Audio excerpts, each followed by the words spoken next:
morning, book friends. Hello from Sydney. I have so many books to show you. I've been shopping. I am in Sydney for a work conference, but I did manage to swing by Dymocks with two girlfriends actually. I have a beautiful book stack and selection of books from a girlfriend that works at a publishing house, so she brought a beautiful few copies of books to read. We're right near Central Station and it's starting to get busy outside, but today I have a whole day of conference and then tomorrow I've got a half day of conference, so hoping to be able to maybe go back to Dymocks or maybe try and find a Harry Hart hog and duck in and look around for some more books. And then I fly off to Ballina, which is near Byron Bay, so that's going to be lots of fun. I'm spending some time with a friend, so I thought I would just jump on and say hello from Sydney and that you will see very sporadic and random clips here. Hello friends, it is now the following day and I have finished my work conference and I'm about to go exploring. Kind of want to go back to Dymocks. I actually have some Riverina Readers Festival bookmarks that I want to drop off because that'd be really fun to see them here, and they have like an upstairs part where you can sit at tables and do some work. So I thought I'd either get myself like a nice hot drink and go and sit up there because I do have some festival work to do before I catch up with some friends this evening for dumplings. So you're going to come along with me.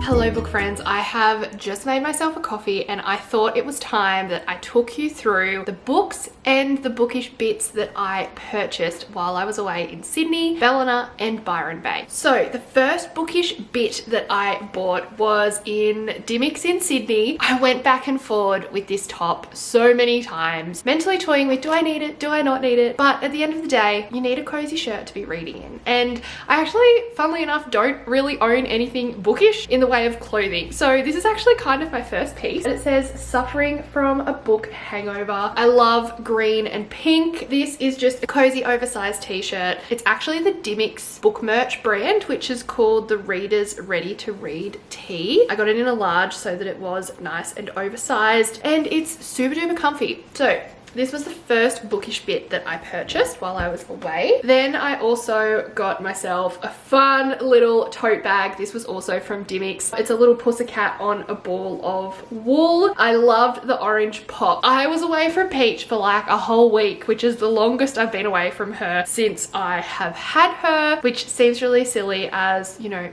they're a pet, but at the same time, she lives in the same house as me. We spend every waking moment in this house together and sleeping moment. So this is like a knitted stretch.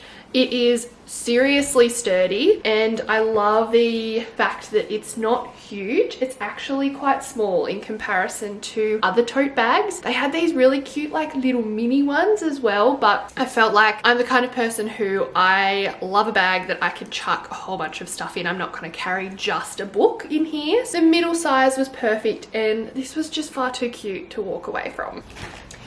Okay, now onto the books that I purchased. I only purchased two books in Dymocks Sydney, but one I was very excited for was Silver Elite by Danny Francis. I was actually in Sydney in Dymocks the day that this was published. I basically ran in there with my girlfriend Tash and I was like, we need to ask a bookseller if they have this in stock because we were walking around the fantasy section and we couldn't find it anywhere. And then the bookseller just easily went down the back and like put her hand on it. She was like, do you mean this one? And I was like, yes, I mean that one. I need a copy. This looks already worn, weathered and red, but in actual fact it's not. It just went on an absolute journey in my suitcase with me everywhere. Funnily enough, I've actually started this book since I got home. However, just because I've been in such a Readers Festival brain, I haven't been able to consume anything that's actually too intricate or too deep. This is a chunker of a book. It's a fantasy dystopian romance, and dystopian isn't a genre that I actually read a lot of, so my brain trying to tackle this right now is not suited. However, from what I have read, I've loved. So it's a must come back to this winter after July, after the Readers Festival. My second purchase in Dymocks was Ritual by Chloe Elizabeth Wilson. I'm really excited to read this. I've heard great buzz about it. It is about a woman who works in the Australian beauty industry, but I have a feeling it connects to comms and media, campaigning, lots of kind of like ethical misuse in the beauty industry as well, but from a young woman's perspective who's kind of like trying to navigate that world and do the right thing but not be a whistleblower. I feel like this is going to be very modern. We're probably going to see a lot of references to social media, a lot of things that are quite timely, and I'm really excited to read it. It's a short fiction, it's a standalone. Also, the cover,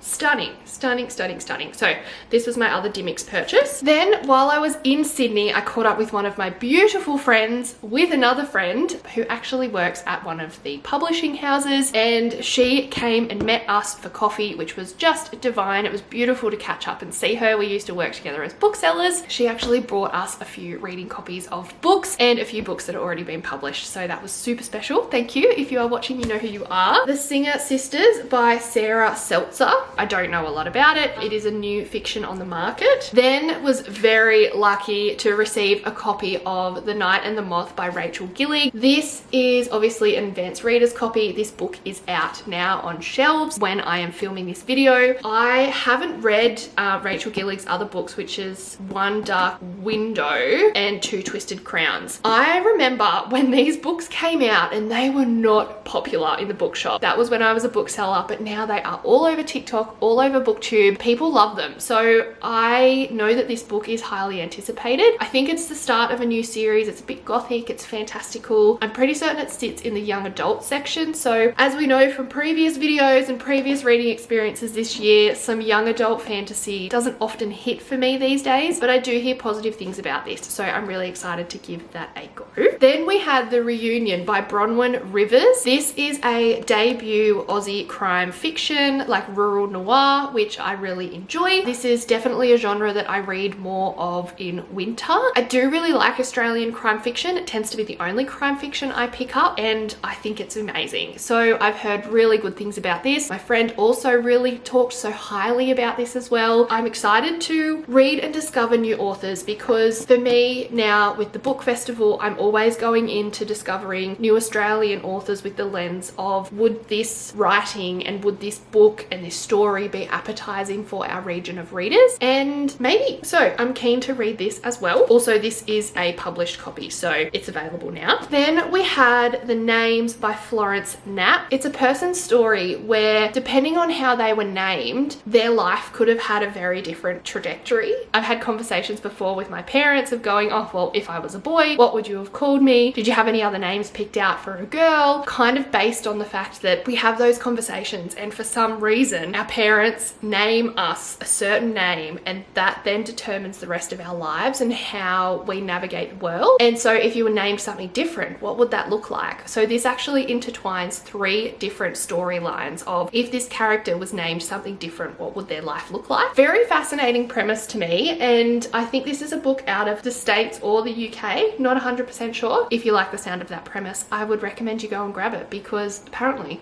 it's very, very popular. By the time I left Sydney, I told myself my suitcase cannot actually handle any more books, but that was a lie, because I got to the book room at Byron and I ended up with another book. So the book that I just could not let go when I was in there is I Want Everything by Dominic and Marina. I read the first chapter or 2 actually of this when I was in the bookshop. It's very captivating. It also has kind of a Taylor Jenkins Reid, more an Evelyn Hugo type of vibe to it, in that the main character is a news reporter and they have found someone who pretty much went dark from being a really big media personality, and then they have just gone into hiding for the rest of their life after something really explosive happened to their career. And so it's about this reporter now coming and discovering this person just by chance and trying to scoop a story out of them. As I'm talking about these books, I'm really recognizing that I'm kind of leaning more towards media, comms, scandals in public limelight and that type of thing. I find this concept really fascinating. So this was the book that I could not leave the Byron book room without. All of these books, and then my little bookish bits was everything that I grabbed while I was in Sydney. And you've seen a few little clips of where I did go while I was there. It was really wonderful going and seeing Dymocks Sydney because that's been something that's just been on my tick list for such a long time. And the environment was really, really incredible to just see 2 levels and then sit in the cafe full of books and look down on the counter. I would say though that obviously a city environment is very different to a regional and rural environment. Your bookshops are so different. Booksellers are really different as well, and that's okay. But I think coming back home to my little bookish space in the world, I'm very grateful for the relationships that you can build in bookshop and the communities that surround bookshops when you live in a closer and more tight-knit and familiar community. So if you have been to Dymocks Sydney, drop a comment down below. I would love to know your experience, if you remember what books that you purchased, maybe even if that's your regular bookshop, let me know. I look forward to seeing you in the next video very, very soon. Bye.